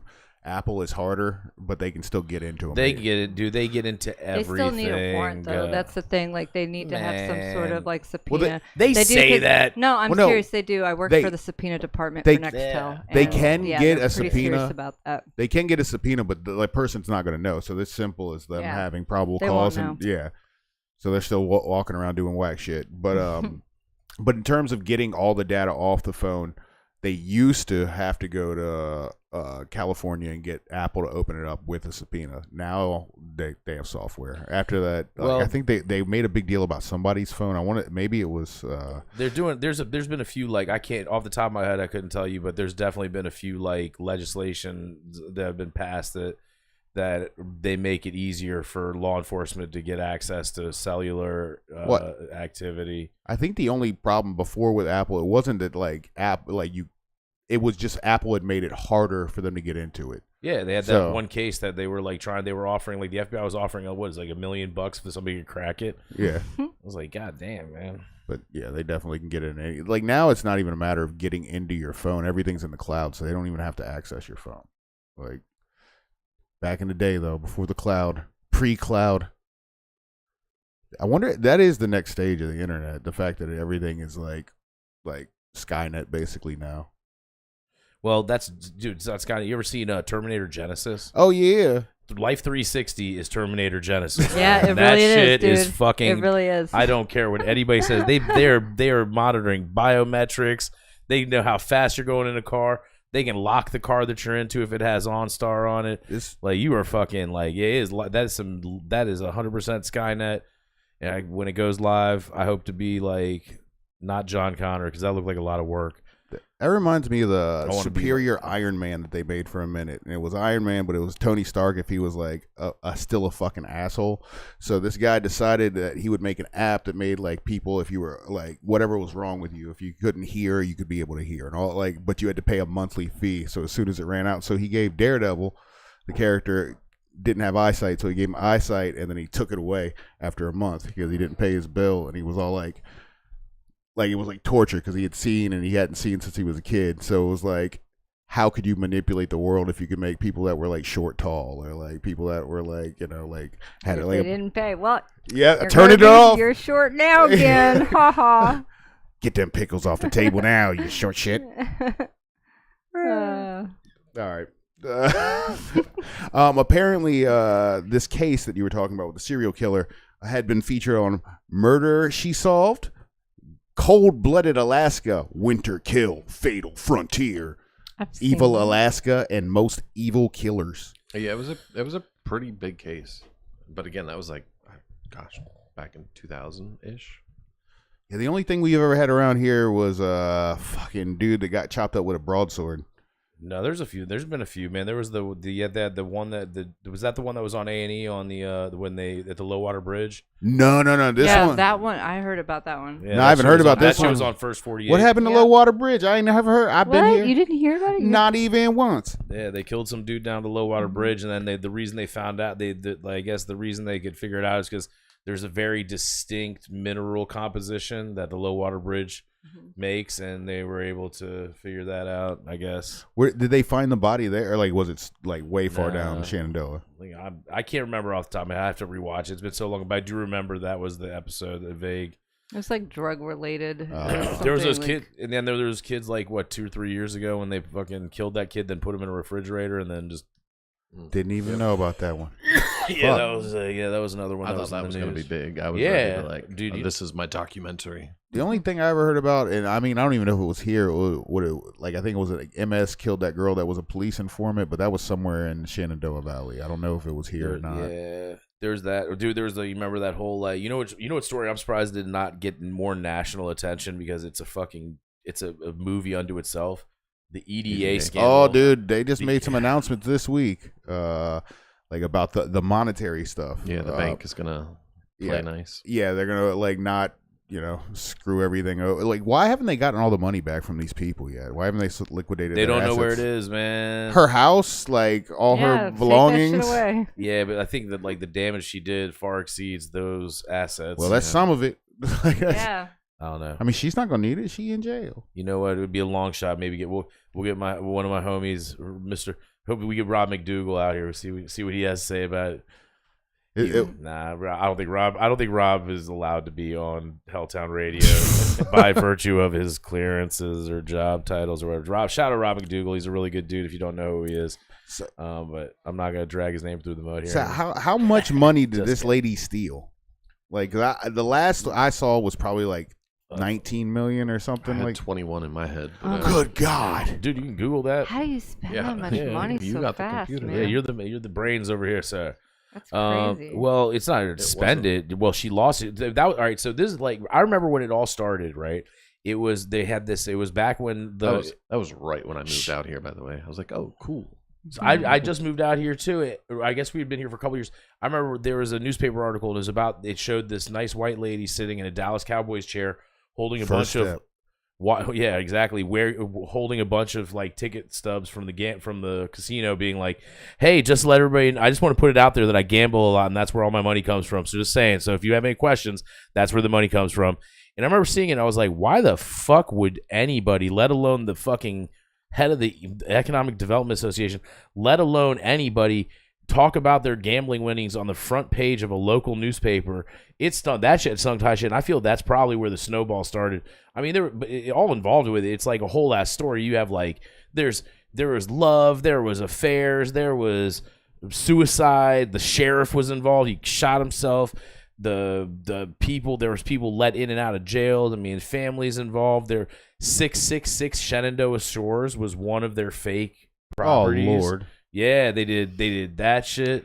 I don't know if you know that's a funny little I didn't anecdote. hear that one, but wasn't the other business called Dem Boys? Or Yeah, something? Dem Boys. Yeah, it was Disease. Dem Boys. It was Dem Boys like LLC. LLC, Yeah, it was just everything about it is like, how the fuck is that not been? How has that not been a made-for-TV movie at least? You know what I'm saying? Or I guess that doesn't even apply anymore. What would be the equivalent of that now with streaming services? Miniseries. Miniseries on Netflix, Hulu, Tubi. I love Tubi. That's what I say. Well, it says personally Said no one ever. she stole over $5.2 million. Yeah, we weren't even close. Well, that's just her personally. Apparently, like there's a larger number because there's a bunch of people that also got sentenced to jail. Like a bunch of people got like 144 months for like 29 counts of wire fraud. That was a gentleman named Dylan.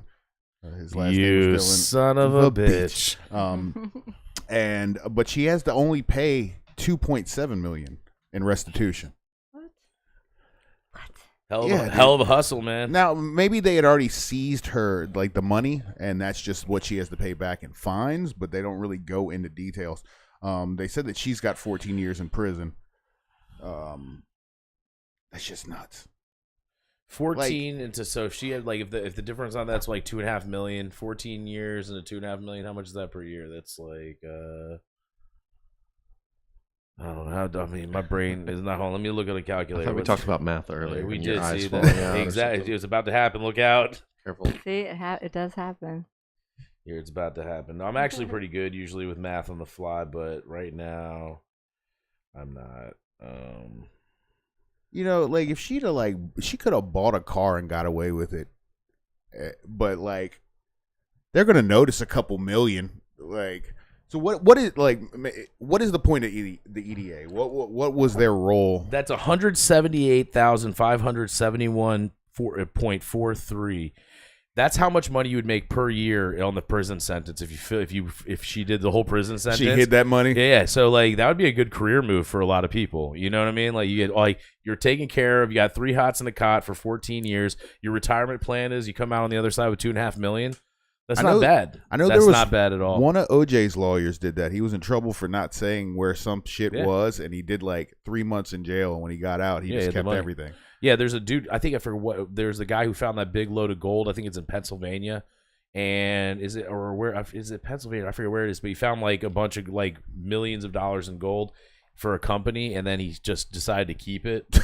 And then they were like, "Yo, give us our shit," and he was like, "Nah, son." And there's like, "What are you gonna do?" And they were like, "We're gonna put you in jail." He's like, "All right, put me in jail. You can only keep me in jail for so long."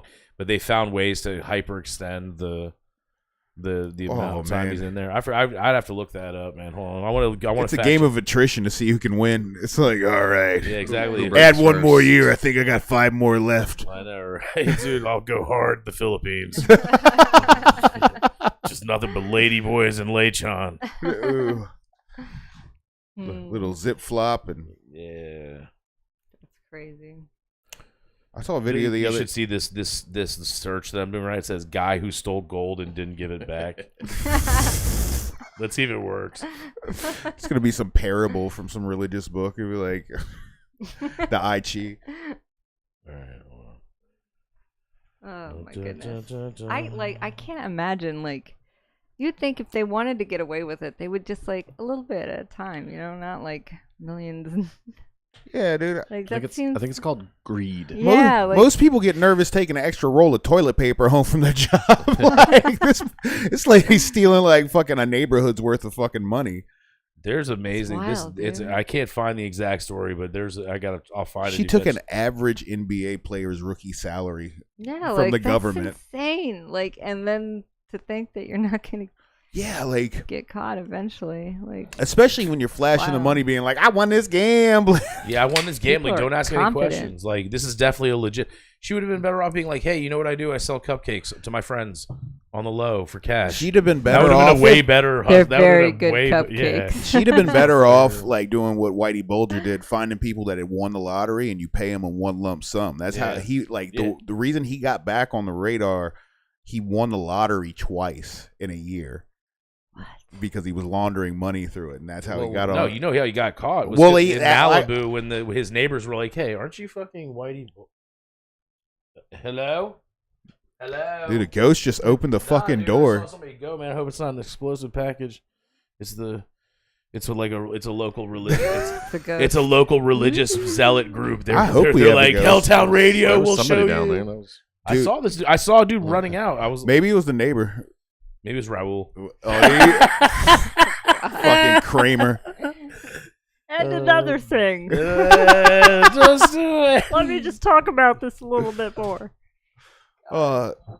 Dude, that was great. That was funny. We haven't had a delivery laughed person so in a hard. while. We haven't, man. It's too late now. Man. I'm hungry as shit. I have to make Chris dinner will when I get home. call any number of places for delivery and not tell us, and then all of a sudden there's a knock at the door, and like then he's like, "Come in." And the next thing you know, it's We had that one the DoorDash guy that did a dab with us. oh yeah. Remember that? He did a couple dabs. He was sweet. he That was was- cool. He was on air for a minute with us, and then we had Raul. And then you had the lady from Domino's that when we did the remote from Catamount, you made it super awkward. She was like, here's your pizza. Yep. Well, You told her to do something. yeah, I like- said she was I like, wanted her no. to come in and say, "Who wants to sex Matumbo?" And Yeah, and you wonder why she wasn't going to say that. no. You know that story? The Who Wants to Sex Matumbo story? no. It's a real But story. I know This who is another he good. is. and When he was like, I think he was a rookie or sophomore. He was at I think it was at Smith Point in Georgetown. If you don't know what Smith Point is the where all the dudes who wear pastel polos and over the knee khakis hang out at. Oh, the whites. No, those are super whites. Like those are Super super honkies. duper type. Like those are like beyond. Those are the type of white guys that I have to ask questions to about being white. But anyways, he went in there and he just walks in and says, "Who wants to sex Matumbo?" And then that was like his big quote of the night. And could you imagine if you're like just sitting there, and this would be in the early '80s. This is back before there were Dikembe. I mean, you knew Dikembe I don't think it was that long ago. in the '80s. Yeah, he was going to college. Then? Yeah, he was I in college. nobody knew he wasn't playing professionally back then. But Well, Oh, college basketball is arguably professional basketball. Well, Georgetown in terms of DC used to be more popular than Bullets. I guess Like, maybe hell yeah, you had the 89. Hoyas, man. Yeah, like between Ewing and like everybody else Yeah, that was on the Ewing, team. Allen Iverson, Allen Iverson. AI, man. He was also from Virginia, from Newport News, Virginia. I always liked him because he would get high and then they'd be like, "Why don't you practice?" And he'd be like, "It's practice." Yeah, he also got He got blackballed. He had to Well, go play. I He had to mean, go play in different. He had to play in Turkey. He's the and shit. personification. He was like my favorite but ended up player. in the Hall of Fame also. Well, because he would score so many points, but that's because he'd be like, "I ain't passing this ball. I'm dunking on everybody." Yeah, he was not very good at assists. Why? Why be when you can dunk on everybody and you're like the size of an average person? Speaking of assists, you know what we did discuss the crucial boof assist at the rodeo margarita. You should look that up. Look up like rodeo margarita boof. Hold on, let's see what that search engine, what that search yields. So you weren't here. Were you here for this part of it? No, she Nah. wasn't here for this. All right, so just to bring you up to speed on what's been going on Helltown Radio. We've been talking about boofing. Rodeo Mexican restaurant. Man drinks margarita out of his girlfriend's anus.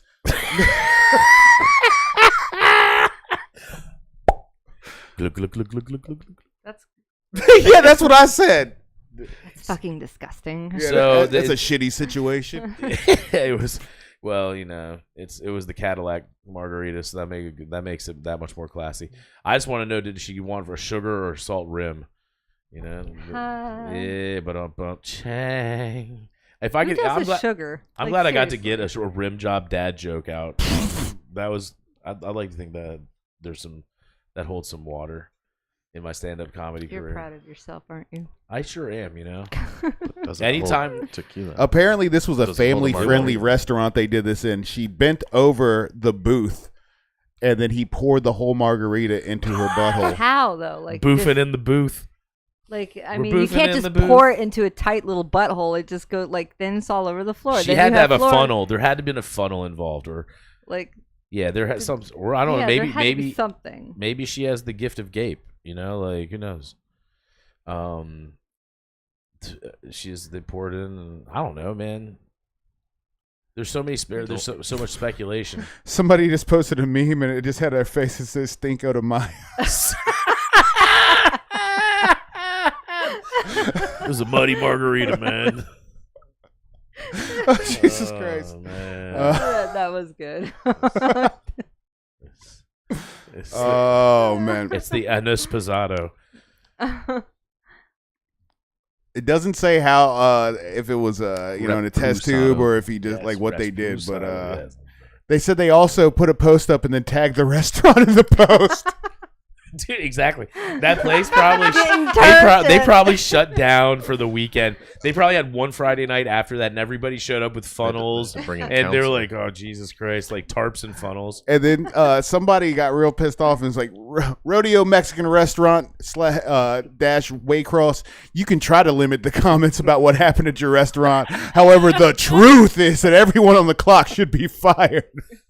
Fired. He's They like, should your get manager cannot say that they didn't know what was going on. At minimum, one employee saw what was going on and should have stopped it. How are they going to like number seriously? one. So there's so Are much they I have gonna, to like, say about put that. their hand between. Like, Yeah, like, don't put it in her butt. I stick a thumb in it to keep it from getting in there. No.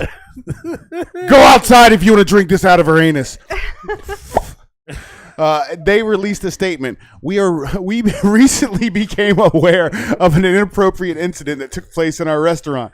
We want to make it clear that such behavior is completely unacceptable and does not reflect our values or our mission to provide family-friendly dining experiences. We are taking this matter very serious, and we are conducting a thorough investigation in collaboration with the authorities. Any employees found to be involved will face appropriate action. We are committed to maintaining the highest standards and ensuring safe, enjoyable environments for all of our guests. Thank you for understanding and continued support, Rodeo Mexican Restaurant. I'll take a boofarita, please. No staff member there gets paid enough to stop that. yes. Number, Like, seriously. no one's there's gonna be so much- Number two, it's none of your business. And there's no place when you walk in that restaurant that says you are not allowed to have a margarita enema. All right, like there is not a place in that. There's not. I bet they will have that sign now. Yeah, though. They will- no they'll definitely- boofing in the booths, Like, margaritas belong in your mouth hole, not your butthole. dude. Oh man, I bet you that they were trying to get like they were trying to ride that like Hawk Tua wave. They were like, oh man, if It's they- like she next said- stage, we got to upstage, Yeah. and she just talking about blowies. Let fucking. She didn't even say she blew on it. She said she's a spit on it, man. That's like even like the worst part about. I'd like a queer vote for the lady.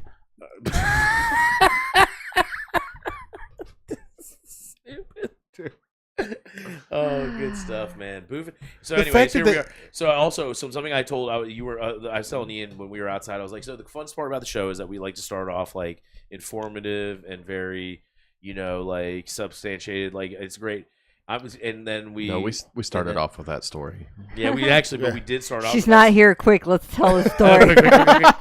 No, it's not like last week. Last week we jumped. What was last? What did we start off with last week? We've That was- said so much worse stuff on Dirtbag. Oh. I'm gonna tell you, But you this are is not. different. I This am is not the- clutching any imaginary pearls Oh yeah, over here, I used sir. to do fucked up stuff on that show. I would Yeah. intentionally That get was like like the more slutty era. Now we're like in that. This- we're hoes that have become housewives. we used to have a segment that We'll still- involved using a screen, and it was called Reddit with Tim, and it was another cast member named Tim would find the worst things on Reddit, and then we would put it on a screen in front of one of the other cast members, D. It was like literally like he would turn sideways and see it, so half of the thing was getting a reaction out of D. And I saw horrible things, like somebody humping a skinned deer head, like yeah, Yeah, bad. The internet untethered. Is Have bad. you ever had to? Have you ever been the cameraman for a guy humping a skinny girl? No, but I Have you done an adult film yet? no. But I I was hoping I'd be like, well, early in my career. But early on in my career, I had I friends, was on the other friends side of who the would porn bomb my computer, so that was always. Oh yeah, still- you mean like still have Lemon scars. Party or Meat Spin? So So it involved a lot of pickles. I'll just leave it at that. well, Meat Spin. We used to like when I worked at Interpunk. There was a guy that would go around. If you took lunch, he would intentionally like wait until everybody went out to lunch and fuck with everybody's computer. He would go around and he'd put Meat Spin on every single computer. And there's a little known thing that if you let Meat Spin run for an hour, it starts saying shit. It's like, you are gay, and you can't stop it until you like fucking reset your computer. So he would do that with like 30 computers in the fucking warehouse. So you come back from lunch and every computer is doing that shit. Or he put on Lemon Party, which is like Lemonparty.org. oh yeah, on every Dude, computer. One of the riskiest things I ever did in my career was I was working for a company and I was very young at the time, and it was like one of my first like corporate quote unquote gigs where there was actually rules. And I sent out I thought it'd be funny if I put out an email. I was like, hey, because we were doing like farm to table stuff. I was like, hey guys, I found this lemon conglomerate down in South Florida, and it's run by senior citizens, and they do organic lemons stuff. And everybody, and I sent it out and like sent it to like the head of operations, everything. And so the head of operations hits me back and he's like, dude, this was fucking hilarious. But he's like, these are 2 strikes, bro. He's like, these are 2 strikes. He's like, I can't believe you sent this out. He's like, dude, we can have these conversations at the bar, but you can't fucking put these out. I was like, what? You can't do that you can't do that? What? I was like, but in my defense, I had professionally as an adult, I have done nothing but work in kitchens where we are showing each other our testicles regularly. Oh yeah, So in my defense, I had not been groomed to that yet. So it was a good life lesson that you should not let people see lemonparty.org. If anybody's out there, look, it has morbid curiosity. I don't think it still exists.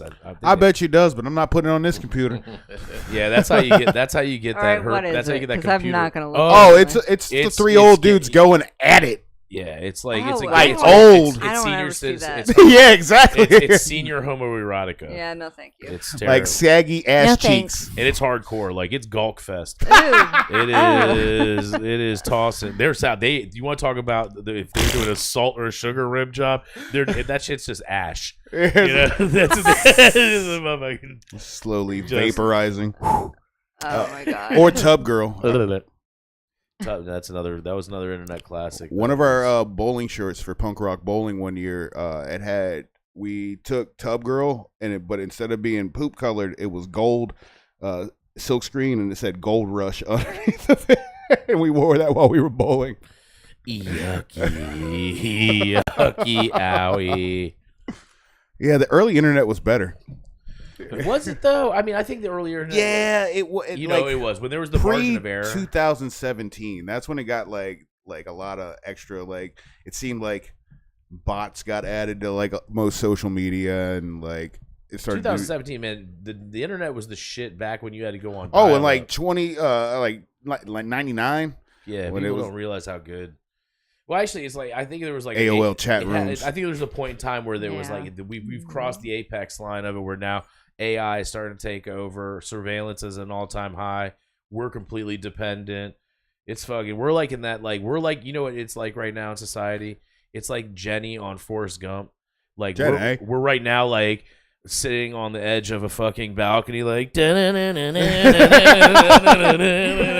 like we had to come up. It was nice. We had we had the nice handicap boyfriend, and then that was like when the internet was dial up, and then Forrest Gump became a millionaire on a boat, and then all that shit, and then you're you're doing cocaine off of a dude with a mustache dick and hanging off the side of a balcony listening to fucking Freebird. Mm-mm, it It was wasn't not Freebird. What? It was a Freebird. Sorry. And then you come home and give Forced AIDS. What was that song? Yeah. Jenny. Shit. Yeah, she came. What was that song? Lover Madly by Yeah. the Doors, right? No. It wasn't the no. Doors. What was the song when Jen A is on the edge? Oh, of it's Jen- Freebird. It's Freebird. Yeah, It's no, the solo for Freebird? Freebird. Yeah, It's, yeah. it's So when's Speaking of the- Freebird, Yeah. 2 Freebird Never drops heard in the one song. show, dude. That should be our exit song. what? Freebird. Oh, It's in the second solo. I think it's the part where. Oh, okay. So it doesn't sound like the rest of Freebird. It's where they're like, "Nee, nee, nee." All right, now I gotta. All right, play no, it. don't. I haven't I watched that movie once and I don't get the hype. So It was a No. great story. I watch just horror, man. So I try watching drama, and Adam likes rom-coms, which I fucking hate. Ew. Ooh, I need to holler all at of Adam. my soul. Adam, I have some. What if he got into stuff. black rom-coms? Starring Tyler with- Perry? What Where Tyler Perry is in drag I'd more be than he is done. not. I'm done. We're done here. What if he came home? He's like, Medea does Christmas. It's really good. You know. You have to watch the Prim's Hood Cinema again. Plugging Moses Prim on here. Prim's Hood Cinema when he covers anything Medea is fantastic, man. He shreds Tyler Perry. It's Honest Hood Cinema. It's like Honest Hood cinema reviews, and the guy just does a great multimedia thing. It's I don't know how to describe it. It's crazy. I definitely get baked or actually get bourboned, get barreled, get bourbon barreled. bourbon barreled. All right. Speaking of bourbon barrel, I think we got to roll out of here. Soon. Yep, we were gonna wrap this up. So, where can everybody find everything out about everything you do, Oh my god, Mr. No Sleep? Toyboxstudios.com, or go to Facebook and follow us there. We've been trying to do a lot more local stuff, so we actually just posted a video today from the 4-H fireworks. So go give us a follow, give a share, and then Honey and Hops Brewworks. Right on Main Street. Yeah, Bright. can't miss us. It's nice. Our It's signs, woody. Our sign's kind of cool. it's really dope actually. Yeah, our dad made that. I was about to say, man, you must have paid a pretty penny for that thing, but we still We did. did. Yeah. even with family price, it's probably expensive shit. Because have you seen it? The I sign. walk by it all the time. Yeah. All right, I don't know. You I mean, don't I'm know? biased, but it is Literally see by it. I'm far trying to the make nicest conversation sign points on here, Main Street. Lita. So, I've seen it. what are the hours for Honey and Hops? Oh gosh, we are open every day except Wednesday. Weekdays except for Friday, we're open from 3 to 9. Friday, Saturday, and Sunday we are open noon to 10. Noon to 10. So get out on the weekends if you're walking around good old Main Street. Stop by Honey and Hops. Drink some mead. Mead Foolery. Look up Down the Hatch. If you want to get on some early, Oh yeah, Ian Rushing, Down the Hatch, Oh, everybody. that's not early. That's not early. No. I like it. was That's, like is it 4 or earlier than that? 5 It's on- years ago. It's on Roku. Yeah, but that's early. I guess like of your solo career. Do you have? What do you have? What other stuff do you have? We'll talk about other. All right. Well, Anything else you want to plug? I've been shooting videos for 25 years. So I was in college. I had to make some money real quick. I did a space it was docking a series. Purple cow in the woods. Anything else you want to plug? Yeah, Vault and Cellar. Go get Vault some good and food and Cellar. drink some bourbon there. Yeah, Carrie. We got to get Carrie on. Get Carrie on. Yeah. Carry on, man. We'll get Carrie on with Carrie. Thank you for coming. Yeah, man, thank you thanks guys a for lot, having brother. us. It's awesome. Chris. Oh snap! Let's see. I'll be at the Catamount Lounge, slinging drinks, telling jokes Monday night, and then just there, bullshitting. Just kidding. I'll be working. We have this week. We have the Sneaky Snakes on for Thursday nights. Honky Tonk Night. That's our first Thursday of the month. Every month, featuring the Sneaky Snakes. Come cut a rug. Wear your best boots. Scoot. Do all that stuff. Get your tonk honked there. What else we got going on this week? Yanni will be back with karaoke. I think I already did this bit, so whatever. I'm not gonna say it. Me personally, there's a gig on Friday at the, I gotta look at what it's called, but it's Aleworks Rail Station, I believe, in Pennsylvania. I may or may not do. I just don't know if I have the vehicle. It's a logistic issue because it's a 5-hour round trip, and so I don't know. We'll talk about it off camera because I shouldn't even have brought it up. So Can you tell us about Limp Bizkit again? Limp Bizkit. after. That's for later, okay. But anyways, Fuck Fred Durst. Let's see. If not, man, I don't know. I might be at the Hog Shack tomorrow night. We'll see. Yeah, that's it. Chris K Comedy. Chris K Comedy. Yeah, you can look me up on that. And then Lita, tell us about art. Yes. And So if you want to look at my art portfolio, you can follow me on Instagram. That is odd all _. I'll be posting some horror related artwork that I'm finishing. You actually got a little preview of I done it. synced it. Yeah, he done synced it. Or you can follow me on my regular page because I'm kind of funny and I post really neat pictures sometimes. That is Alola on Loan on Instagram. Or you can find me on Facebook by my name, Lita Diamond. Yes. Go over to at Helltown Radio, at Dirtbag Radio. I still got that one. I got to change it to something else. Fucking. Where you beating up the kids these days? Oh, that's at Capital MMA. 7 locations around the Beltway. You can learn to strangle people. Let's say, a wild person comes out the alley. You know what you can do? Hip toss them, break their face open, hit them with a high crotch, jam your finger in their eye. You can learn all these things. You can learn how to not get your ass kicked, or how to strangle your neighbor's son because he's talking shit and he's trying to break in your car because he's trying to steal your catalytic converter. I don't know. These are just scenarios. Go over to at Helltown Radio. That's the greatest source of informative tomfoolery you'll ever hear. And go onit.com. Give me free vitamins because my brain is hurting. That thing is good. I done ran out of Alpha Brain. I'm fainted. Hook me up, Joe Rogan.